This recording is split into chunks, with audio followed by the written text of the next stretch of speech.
I started I need it for another 5. It must have been like, yeah, or it must have been on a dead spot or something like that. So I just figured, well, I'll catch with you Monday, but mañana.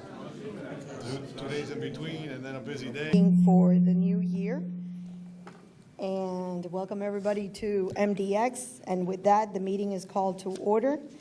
And Rick Pino, would you lead us to the Pledge of Allegiance? Thank you for the honor,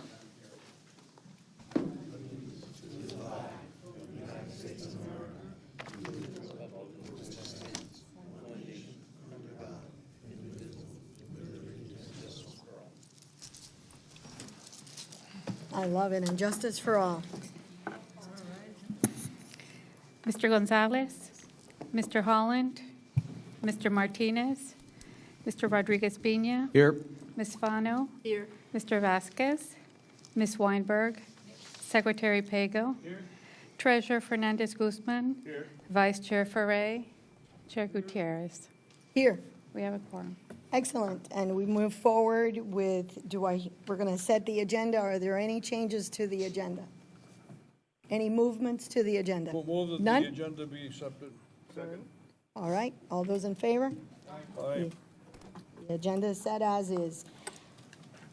Council? Declaration of voting conflicts. Do any members of this esteemed board have any conflicts with any matters on the agenda? Showing no conflicts, move forward. Here we go. Do we have any citizens that would like to come before us on the citizens' common area? All right, showing no one moving forward. That area is closed. We now have the approval of the summary minutes. Everybody has them before them and had an opportunity to review them. Is there a motion to approve the summary of the minutes? Second. Second. All those in favor? Aye. Anyone would like to say no? It carries. Is there someone in the loudspeaker? Is there anybody on the phone? I don't think so, Madam Chair. There's a microphone. It could be mine that's doing a vibration. Okay, here we go. Executive directors, we're moving forward. Madam Chair, board members, it's been a short month, but an active month, so let me give you a update of what we've been working on. January 8th was a very busy day for MDX. We had a meeting with Mayor Jimenez and the folks from Rollback Tolls. They had an agenda that they wanted to follow, and they did. It talked about our membership, about how the county appoints members to the board. It also spoke about our finances, especially how we budget. There will be a follow-up meeting on February 12th that'll focus on our projects specifically and our work program. On January 8th, the same day, the MPO held a transit workshop. The presentation, board members, is in your packet, and the reason I put it in your packet is so that you don't hear it through the grapevine. The folks at the MPO are viewing us as a funding source for transit, and I'll leave it at that. The proposal that the MPO interim director made called for pooling monies and then eventually bonding them, but there was no discussion of how you would repay the bonds or how you can even issue those kinds of bonds. And I know that Secretary Pago was at the meeting, and I know that Vice Chair Ferre was at the meeting as well. Are you talking to The MPO, the January... Are you talking about the transit? No, I'm talking about the MPO meeting on January 8th that Jesus Guerra made the presentation, which is in your red envelopes. On January 8th as well, we had a public hearing for the Gratigny West extension to the Turnpike. It was a very good meeting, very supportive. We will be wrapping up that PD&E and bringing it before this board so we can initiate the next phase of development, which is final design, and that's funded in our program. Specific to that project, Madam Chair and board members, newly elected State Representative Brian Avila came to our office and met with us, got a briefing on how MDX works, and he was keenly interested in how we can advance the Gratigny Parkway West to the Turnpike. And he informed us that he would be meeting with the Department of Transportation as well to express his desires that that be prioritized in the work program. So we had a very good meeting with Representative Avila. January 8th through 10th was a busy week. We also had our IBTTA board meetings in Miami. It'll be my custom this year to advise you what's going on at IBTTA, since I'll be wearing multiple hats, and you'll be reading about it in different publications. That meeting focused on two major areas for the IBTTA board. One was national interoperability. The current federal authorization, the MAP 21, calls for national interoperability to happen by 2016. IBTTA has taken a leadership role in trying to make that happen. There was a big conversation of how to move it forward in January. It was interesting. I did not know what I had gotten myself into until that meeting. The other component of discussion is the reauthorization of MAP 21. Everyone knows that this year, the Highway Trust Fund, again, will need to get funded from the general fund in Washington if they don't come up with either a new bill, long-term bill, or continuing resolution. President Obama in his State of the Union spoke about the desire for an infrastructure program. Both sides of the aisle speak that that's the one thing they can agree with, but there's very little progress on how to fund it. Again, in my role at IBTTA, I will be advocating not for any specific funding type, but flexibility in funding and allowing states to make their decisions. And that's consistent not only with the majority of the states in the union, but with Florida specifically. And again, I'm a Florida guy. To update you on the centralized customer service center, as the board knows, there was a protest filed last year. There was a 7-month delay. Secretary has settled with the third place team, and he has announced that we will commence negotiations with Xerox, which was the first place team. And if we get into any issues with that team, we will concurrently negotiate with the second place, which is Accenture. That will hopefully finalize with an agreement that all of the agencies can live with. The reason I bring that up to you is because they are drafting an interlocal agreement for the 4 major toll agencies to have a seat at the table. And that interlocal agreement will have to be reviewed by MDX and approved by this board. Bottom line is that rather than have a relationship with SunPass where the customer has the relationship with the Turnpike or SunPass, and we are just a vendor of SunPass, all of us will own the customer, all of us will have interaction with the customer, all of us will have a say in how SunPass evolves, matures, and expands. And that was improves the customer service. You know, our vision is that a customer, regardless if you drive in Miami, Tampa, Orlando, Florida's Turnpike, Jacksonville, you get one bill, you make one call to one number, and you resolve everything. And you can walk up to different retail centers around the state, and you can resolve your toll-by-plate bills as well. So that's moving forward. I'll bring that back to the board shortly for consideration, the interlocal. A couple of other things that went on. We recently had our Florida Transportation Commission and Team Florida meeting last week. It was significant because it was the first meeting that Secretary Boxhold addressed the Transportation Commission and Team Florida. He set the agenda for the state. Primarily, it's to continue what the state's been doing. It'll be a very robust work program budget for the state of Florida. As it relates to MDX, all the projects that we are co-funding are still funded in the program, and we've expressed our commitment to him to continue to work together. On that, he passed by yesterday with his leadership team and Secretary Pago and met with myself and with Chair Gutierrez. And again, we expressed our united front to move infrastructure forward in Miami-Dade County primarily, and our desire to partner with him and with the state on the I-395-836 project. And I think we're on the same page on that. One last comment. We sent out an email today to the members of the board setting 2 workshops for policies. One is specifically for procurement, where we will discuss procurement policy, small business and local business policy. That'll be towards the end of February, I believe February 25th, 10 to 12. And the other workshop, which will be February 11th, will be to go through all the other policies in one swoop, whether there's proposed changes, whether it's just reaffirming that what we've done is right and move along. In speaking with the Chair of Policy and Planning, the agenda will be to go through all of our policies at one time. So with that, I conclude my report. Thank you very much. Any questions from the Executive Director? Welcome. Let the record show that we have another board member that joined us. Mr. Secretary, would you like to add something? Big entourage yesterday. Yes, we did. First of all, the secretary came to visit all the employees in District 6, which was outstanding. What was done many, many years ago, we walked him around the whole building, and certainly he got to probably meet 80% of our employees, which was outstanding for our employees.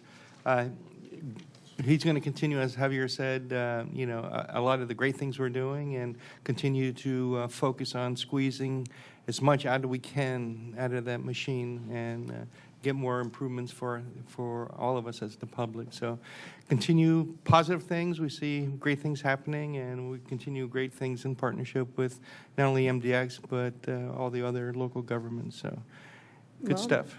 We look forward to being a team member in the partnership with FDOT. And again, welcome to the secretary. Very nice gentleman, very easygoing. He gave me his cell number. If I were him, I would have kept it. But here we go. Thank you very much. Madam Chair, if I did pass on your sentiments about inviting him to a board meeting when it was convenient, so that the board can welcome him also. Thank you so much. Any questions, any other comments? And with that, we conclude your section. Thank you very much. Moving forward with General Counsel. Yes, Madam Chair, I have two items I want to discuss. The first item would be the update on ETC litigation. On January 22nd, the past week, there was a hearing set on the trial date that was originally scheduled for February 2015. For informational purposes, Mr. Gallagher from ETC had a heart transplant on December 22nd, 2014. That being said, the Judge Thornton specially set the date for this trial for September 8th, 2015. Specially set basically means that regardless of his health status, the trial will begin on September 8th. Secondly, securities laws training. Last week we had the finance and the legal unit had a joint training session concerning securities laws, specifically in the areas of municipal bonds and compliance. To those who could not attend, I'm in the process working with the IT department to send you a link, and I will also send you an outline. And that's it. Fantastic. Any questions to counsel? Yes. Oh, all right. With that, we continue to move forward. Our MPO representative. Madam Chair, as our executive director has mentioned, there's a lot going on at MPO.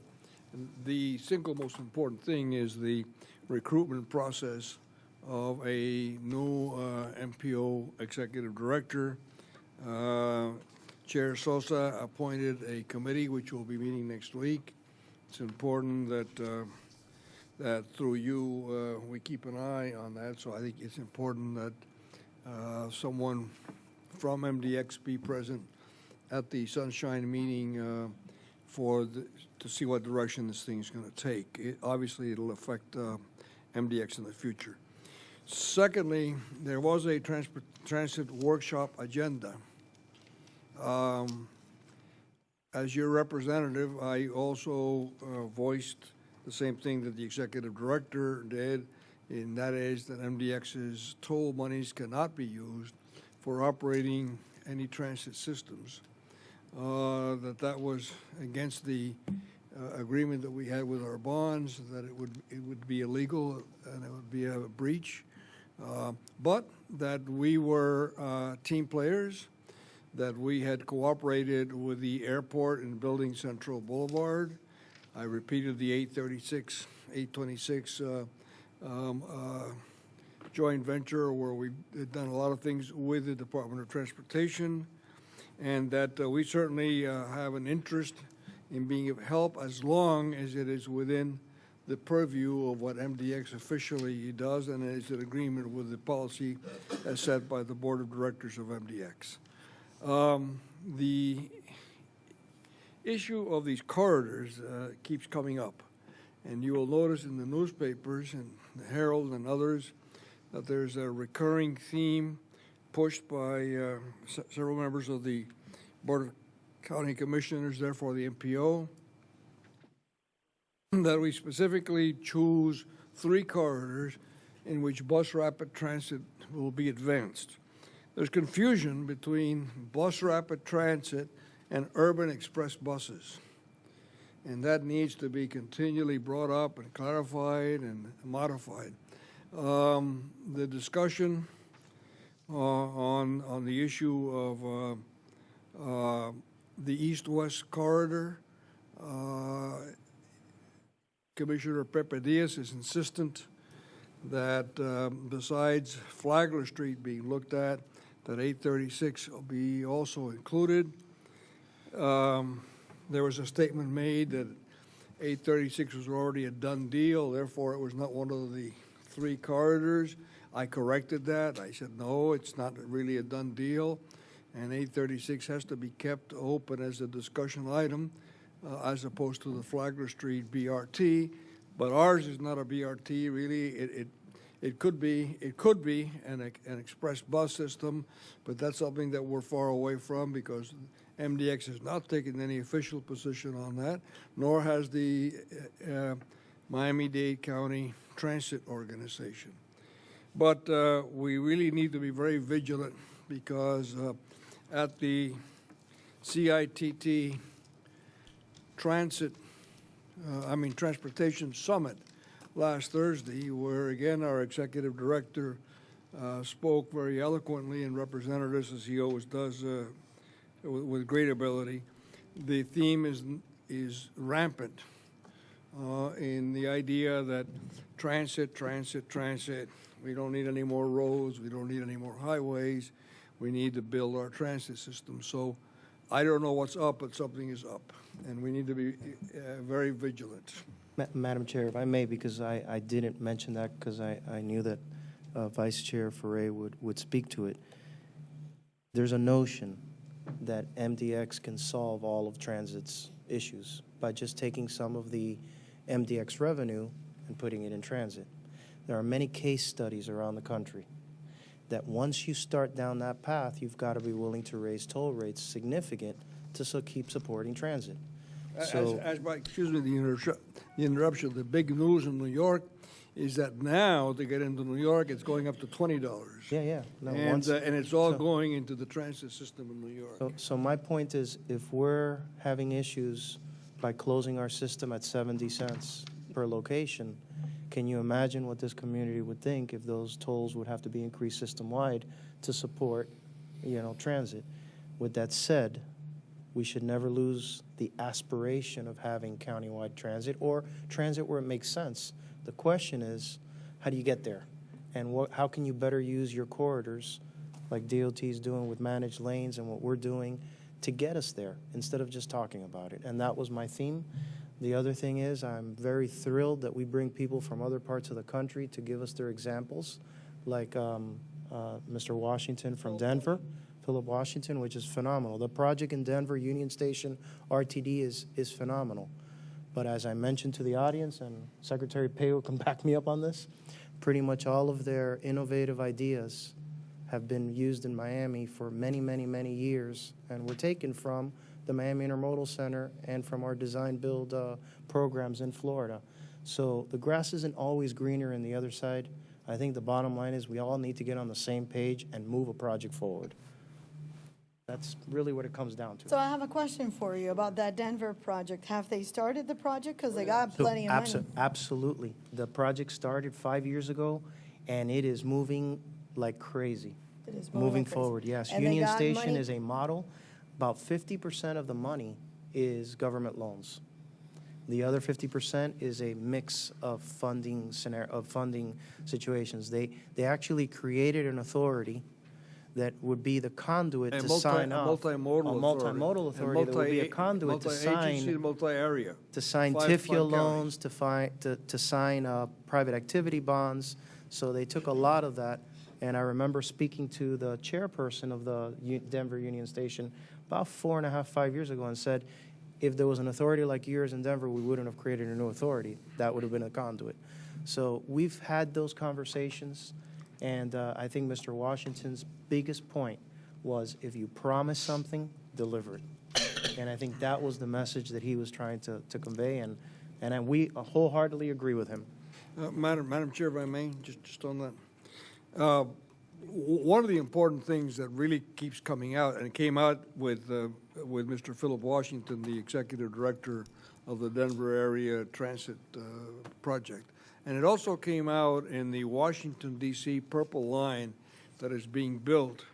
I got up at the CITT Transit Summit and asked, well, we all know that all transit systems lose money. How are we paying? How is it being subsidized? And the interesting conclusion was that it's being done by the private sector. In other words, what they're doing is they're saying, all right, here are the projected losses. Now we need an operator for the next 30 years. How much will you charge us to operate this system? And you're at risk.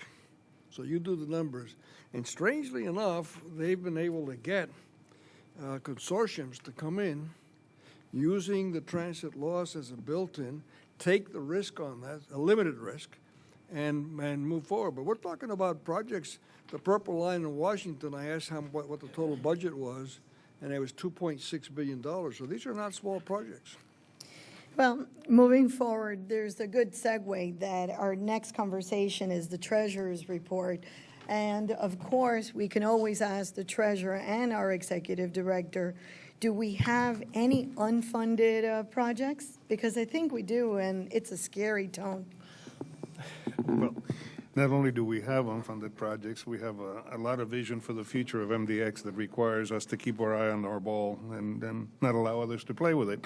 But that said, one of the things that I would encourage our council and our bond council to do is to remind with a position paper those that are exploring the alternative use of revenue for MDX of what the revenue sources are designated to do and what the ramifications of those revenue sources being redirected away from bond servicing would be. So a very clear position paper that outlines those issues would be very helpful. With that, Marie, may I ask you to go through the financials, please? Yes, sir. The treasury report that's in board members' package is for the first half of fiscal year 15. We have posted $74 million in total fee revenue, which is roughly about 2.8 below the forecast, and that's mainly due to the fact that we took an allowance for receivable in the second quarter.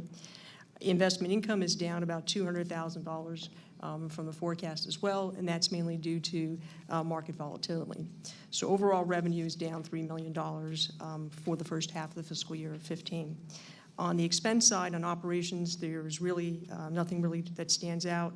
It was $15.5 million. Again, operations is driven by task authorizations, and it's sort of 1/12 of expenses throughout the year. I don't anticipate to see the same savings in the second half of the year. On the maintenance budget, it was about $3.1 million actual, about $100,000 below the forecast. Salary, tax, and benefits, $2.8 million, about $140 below the forecast. And the overall administration budget was about $2.3 million, pretty much right on target to the budget. Just as a side note, we've also included in the board members' package a separate detail of the public communication budget showing the actual expenses through the 6-month period, as well as what is remaining for the overall budget for the rest of the year. Investment expenses is below the forecast, and that's mainly due to the refinancing that was done after the budget was approved. So net revenues is roughly about $25 million, about $500,000 for what we expected.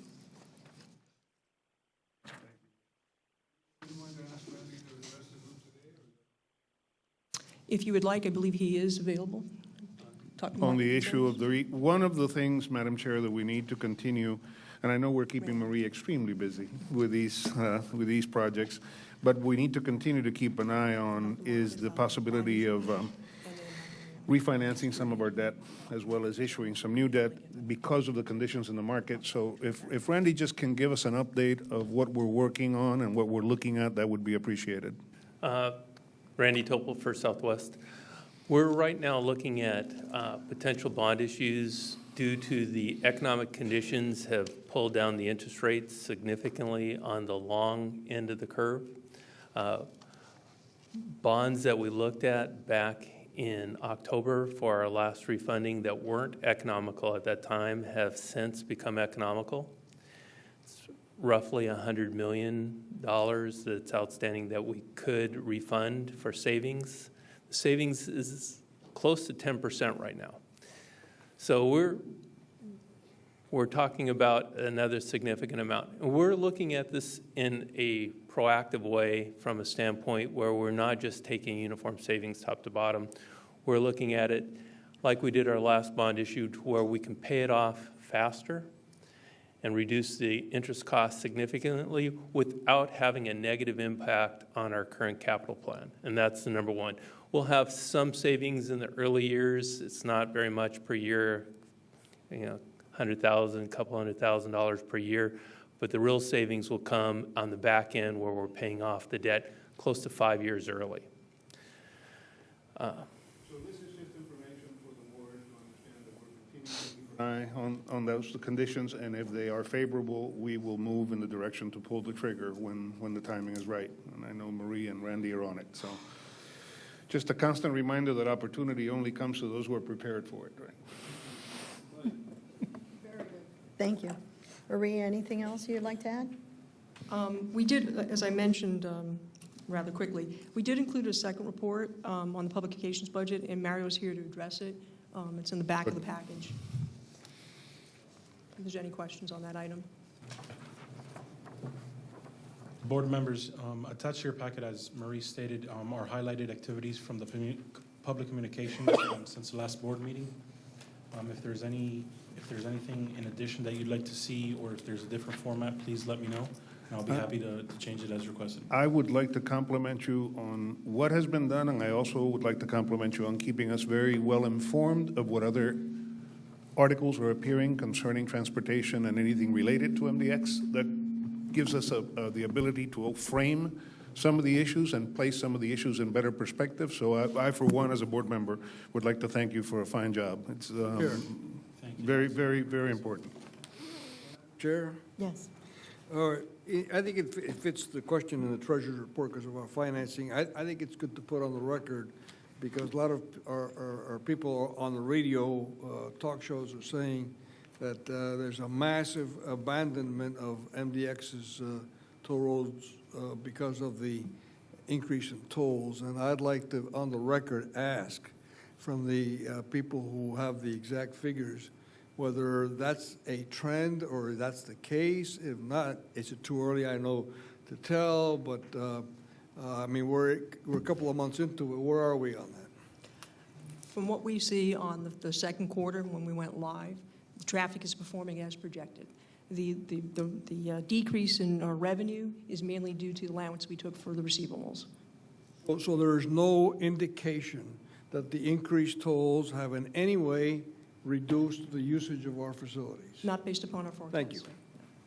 And I will remind everyone in the dais and in the audience that this lack of elasticity was discussed throughout the process. Very much, gentlemen. Mario, I echo the sentiment of the treasurer. Thank you very much for all the communication. And yeah, you reach us and you let us know. Thank you. I appreciate it. And remember, the media is only going to report what works for them because they need to sell paper and get audience. Not necessarily will the facts hit the press. Thank you. And we keep moving forward. Committee reports, we waive them. Madam Chair? Yes. Before we move on, just something that I want to put on the record for finance before we move forward. I think given the fact that we now have some very cheap gasoline, I'm sure staff I would assume that staff would be looking at what is our ability to purchase gas at this level, and can we establish a contract 2-3 years out to lock in a certain price? So I know we have very outstanding staff, and I guess what I would say is I would encourage that, and if it means some type of an item that we would have to come back for and allocate in order to purchase fuel in advance, that's something that I would like to see. We've been looking at that for a lot of municipalities. You tend to need a contract that's roughly 45,000 gallons a month, because that is a contract size, They tend to be for larger organizations, but it's something that you could enter into if you worked with other government And entities. remember the piggyback capability, so. And we've entered into it, Memphis, in New Mexico. So it is something that's out there, and it is very favorable right now. So it's an excellent. So I wanted to encourage that and support that, and if there is synergies, Randy, since you have that experience, I think we have a lot of resources to bring a pool of people together that can achieve that consumption level. So I just wanted to put that on the record, and I know I Great spoke idea. briefly with our executive director.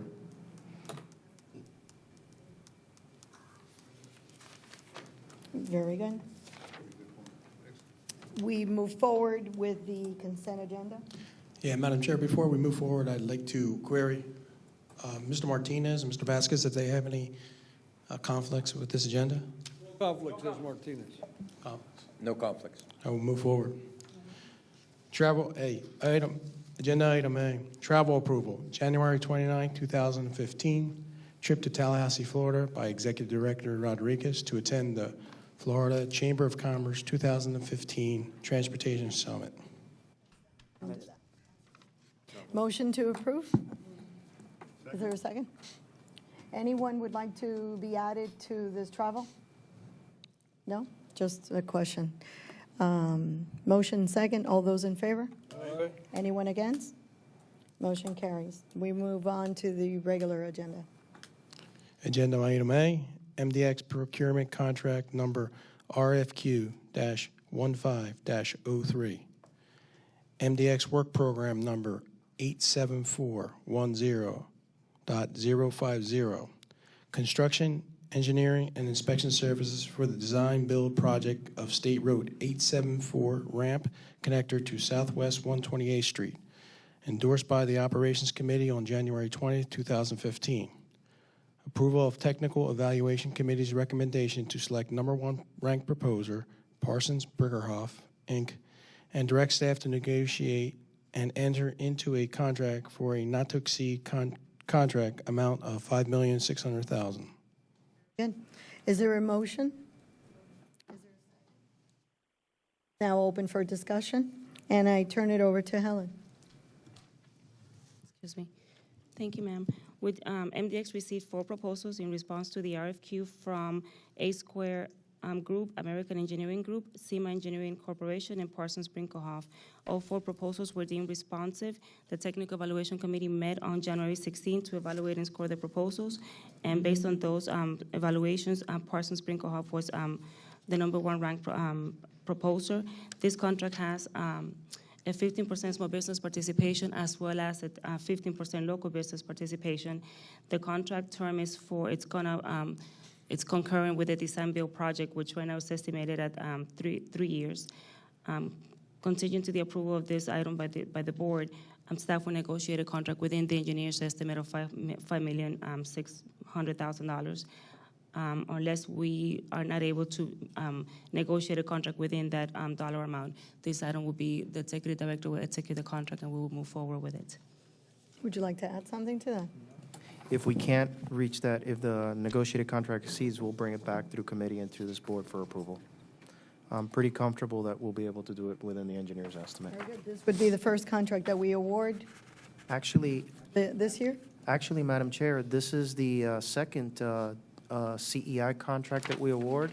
This year. And typically, the CEIs are right before we start opening bids for construction. So as we promised the community 2 years ago that we needed to set the tolls to get this work done, we're getting the work done out on the street. Amen. And next month, you'll see bid prices for 83628, which is the 836 project, and you'll see stuff for 87410. So we'll have major projects going out the door. So basically, whatever we're collecting new tolls, the tolls are at work already. To work. It's being put to Very work. good. We're shovel-ready moving forward. There is a motion and a second. Anybody has any questions on this item? Madam Chair, Mr. Vasquez was the oversight, and we wanted to thank him for participating as a new board member.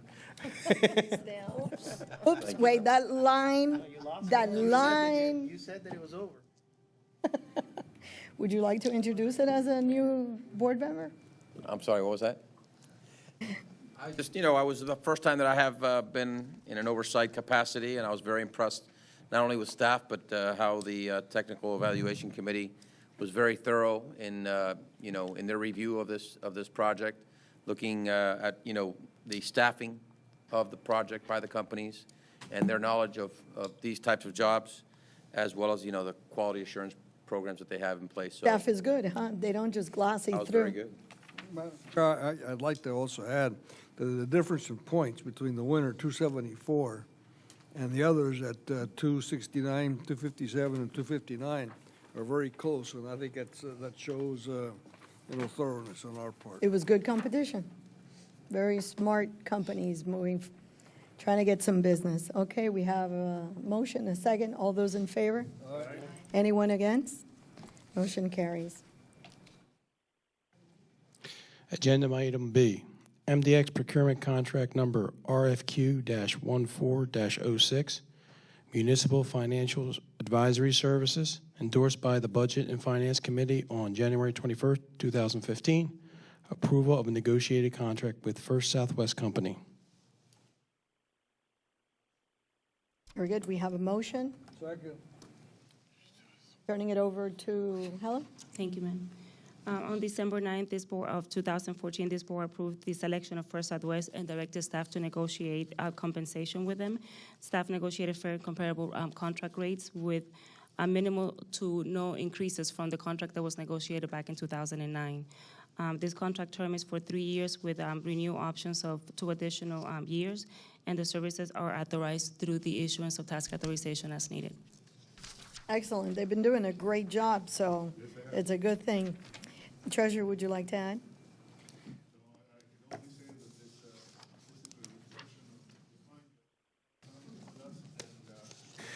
We've got a lot of work still to do, Randy, so we're going to keep you busy.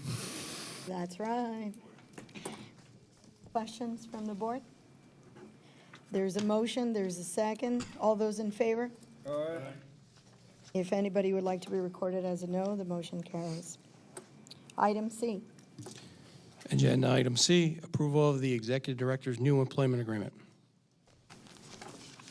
Very good. Is there a motion? Is there a second? Second. Okay. The item is now open for discussion, and I'm calling Carol to come before us.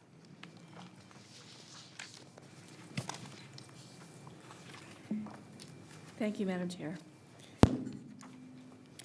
Carol, please walk us through our committee, our special committee, and the differences between the old contract and the new contract, and what do we have before us? Okay. The special committee met on January 20th and reviewed a draft contract. Just as a background, the original, Mr. Rodriguez's original contract was signed in 2000, amended in 2009, and due to many changes, not only in the scope of MDX's work now and going forward, also with changes in state statutes and laws. The new contract that was being put forward today does reflect those changes in laws. The current contract that Mr. Rodriguez has now expires in 2017. The new contract, which would become effective on February 1st, expires in 2021 and may be extended in the future by written modification. The annual leave benefit has been revised to mirror that which other MDX employees have, and basically all of the other benefits remain the same. There's no changes to his car allowance or to the business expense allowance.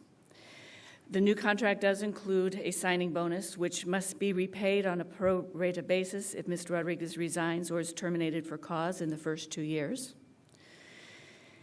Mr. Rodriguez will be eligible for a merit increase ranging from 2.5 to 4.5% on an annual basis based on performance. There will be no COLA increases, as MDX has eliminated COLA increases for all employees effective this year. The termination clause remains essentially the same. There's some changes to the language, and the required notice for resignation has been reduced from 90 to 60 days. The severance of the contract is reduced from 52 weeks to 20 weeks, and that is in accordance with the Florida statute that was passed in, I believe it was July 2011. So this contract basically puts everything in compliance with the current statutes. Very good. Thank you. Are there any questions from the board on this item? I understand that everyone has been briefed and the committee met. Thank you very much, committee members, for attending. We had a robust discussion on all the particular items and the reason why we wanted to update the contract and of course, meet with the new state laws and changes. Mr. Martinez. Yes, I was tasked with chairing the special committee, and as you said, Chairwoman Gutierrez, it was a very robust meeting. We got some great questions from our respected treasurer, Mr. Fernandez-Guzman, about some issues. Also from Luz and from others. I think what we realize is that what we're doing here is we're locking up a extremely valuable commodity in the long term. And somebody who, if he wanted to, whether he wants to be home or not, would be incredibly in high demand. We're not even locally, not even at the state level, not even at national level, but at the international level. And we say that because he is going to be the president-elect this year of an international organization relating to transportation. We can't ignore that, and we have someone who has assisted us in keeping us in the black and completely controversial-free since the entire time I've been here. And I cannot speak to how things were before, but in the entire time I've been here, we have been, we've had our disagreements, we've had our agreements, and me and Mr. Rodriguez have vociferously disagreed on the issues, but that has nothing to do with ethics. And what we decided on is, and for those who weren't at the meeting, I've never met a person who tried to talk you out of rewarding them as much as Mr. Rodriguez did during this meeting. And we believe that this is a contract, the members of the committee believe that this is a contract that is consistent with his credibility, with his reputation.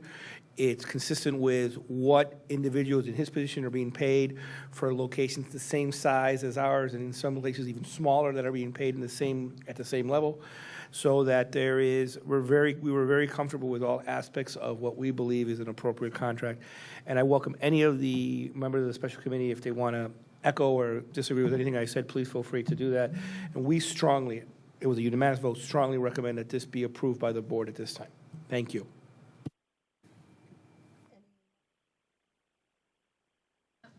Madam Chair, if I may. No, after. I would like to definitely echo your comments on Javier. It's been an honor and pleasure for me since joining the board to work with an executive director, which I think is among the top in the country in any organization, whether it's transportation or not, because of his composure, his behavior, his performance, and the performance of his team. Because one of the things that you have to remember is that it's not about just Javier's performance, it's the performance of the team in general. So his leadership is also greatly appreciated. It's also important for us to always frame the compensation of Javier in the context of what he's worth, not what others get paid. And that's very important for us to keep in mind and keep in perspective at all times. So I, for one, am very supportive of what we put before you. Very good. Thank you very much. Madam Chair, first of all, besides Javier's modesty, I think Javier is also aware, as are we all, that the eyes of the transportation world in Florida are on this issue.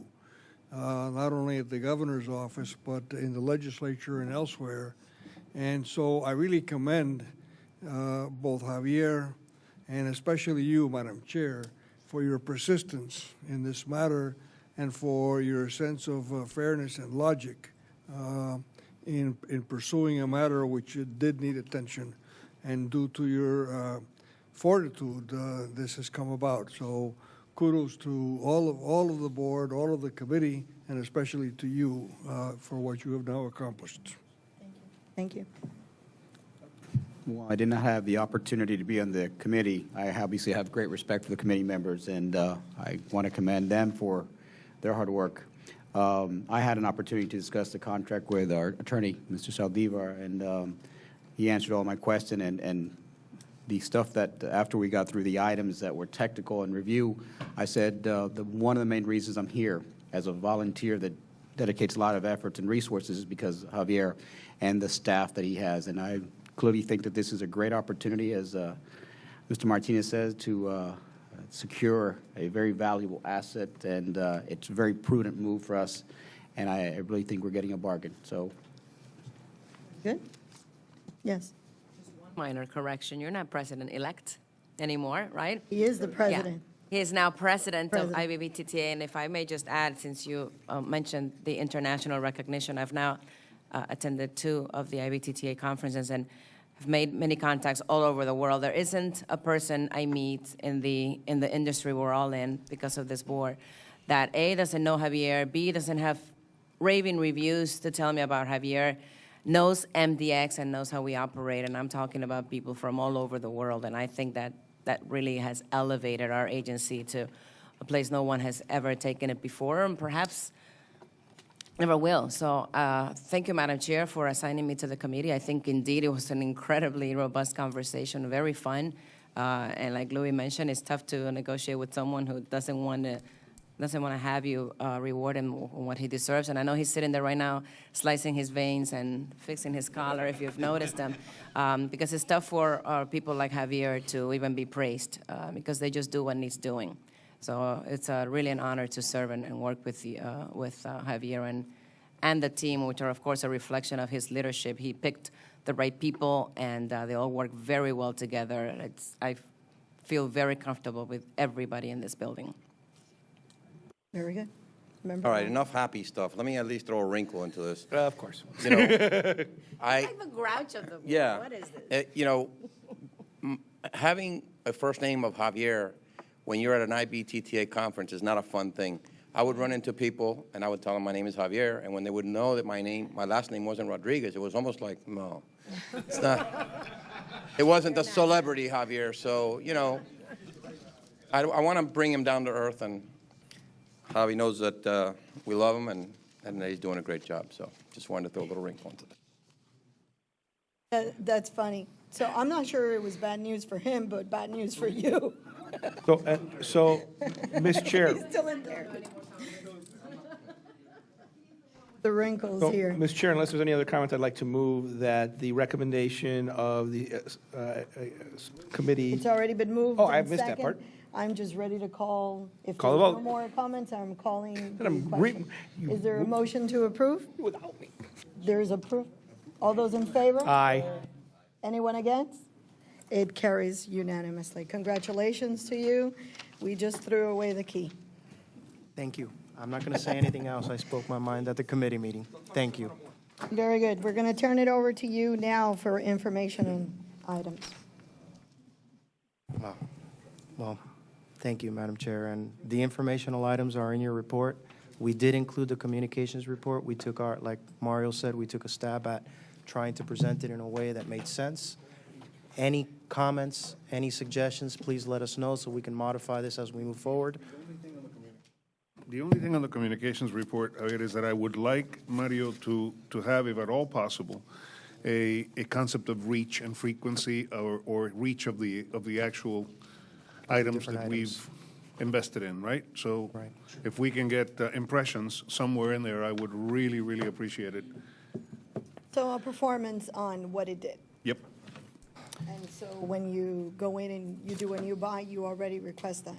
So when you come back with another report, we already have it. It's that, And that's really it's that important, 'cause empirical then you stuff know. again. You already know your CPI.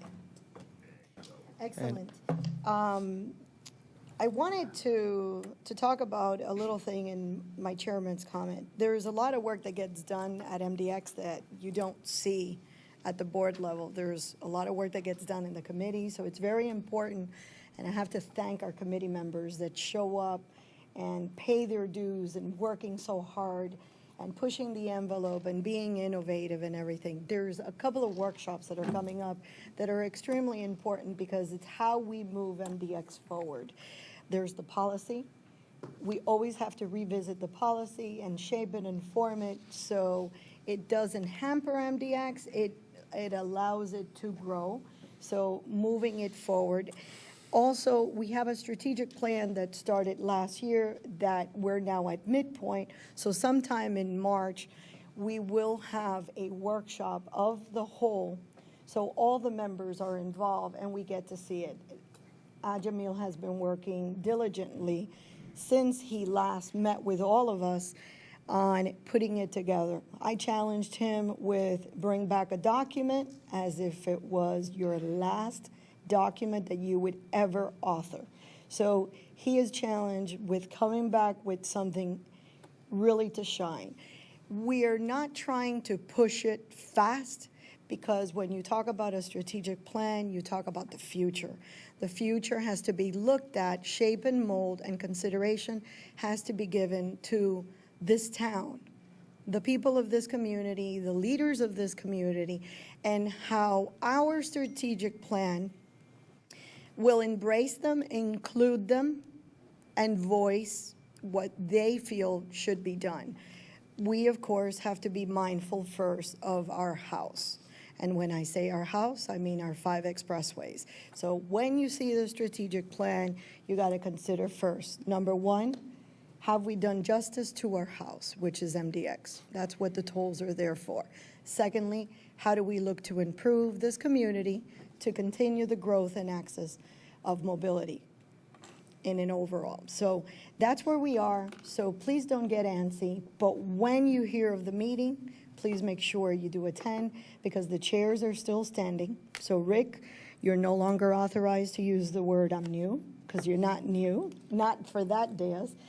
And all the other members, and you, Treasurer, and Mr. Ferre. And Mr. Ferre, who is going to be given for the programs. So with that, I want to complete, and I also want to say, I really want to welcome the new Secretary of Transportation. We extended that invitation for him to come back, so each and every one of us can have the opportunity to know him firsthand and get to meet him. But very nice and very different from the former secretary. We look forward to very good things. I actually like this gentleman, so I'll be nice. And I told him and I gave him a very warm South Florida hug. And with that, I conclude my chairman's comment unless any member would like to add anything. Yes? Madam Chair, to continue on your comments about the strategic master plan, the board member for Team Florida, and I wanted to emphasize the technology aspect of this. Team Florida supported 5 initiatives. One of them is the creation of a technology center. And what I'm seeing is the emphasis on technology, and I'm very grateful to both Mr. Ferre and yourself for allowing me the opportunity to continue to chair that. And I think it is becoming an issue of great significance. So I think the time that we have available gives us an opportunity as things are happening rather quickly. So the fact that Team Florida is supporting it, the fact that the state of Florida DOT actually put up an RFP to get consultants on technology, we're in a position with the amount of work that we already have to really be leaders. And we're a little bit more nimble than larger organizations. So I think it's a great opportunity for us. I encourage all other board members to keep an eye out for technology and let me know, because it is truly what I believe in preparing for the future, we can take a leadership role and do some creative stuff. So again, I'm looking forward to participating in that. So thank you once again. Very good. Madam Chair, I'll leave you with this thought for board members. We spoke to Google. Google's number one issue for 2015 is transportation. That's all we have to say. Google's number one issue for 2015 is transportation. If I may, Madam Chair, just to add a little bit more to the fuel of this. Not only Google, but the executive chairman of the Ford Motor Company goes around the country saying that if the Ford Motor Company doesn't get into this technology, the Ford Motor Company won't be around in 20 years. And that it isn't just about automobiles. So this isn't pie in the sky stuff. This is billions, and now it's becoming trillions of dollars worth of real stuff happening in real time during our tenure in office at MDX. So this is not theory, pie in the sky. This is the real time, the real thing. And the last time we had a master plan, strategic plan, and I see Servando back there, is 13 years ago. And we started on this quest to do this one 3 years ago.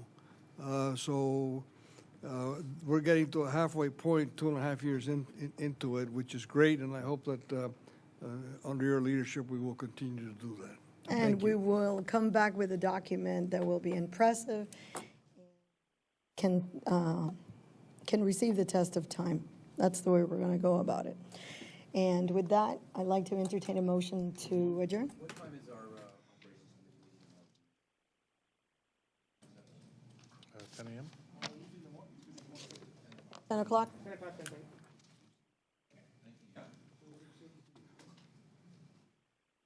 Well, happy Valentine's. For all those that have Valentines, make sure you buy something that shines. Sparkles. There's a motion. Is there a second? Second. We are adjourned. Thank you. You did a wonderful job. Best job yet.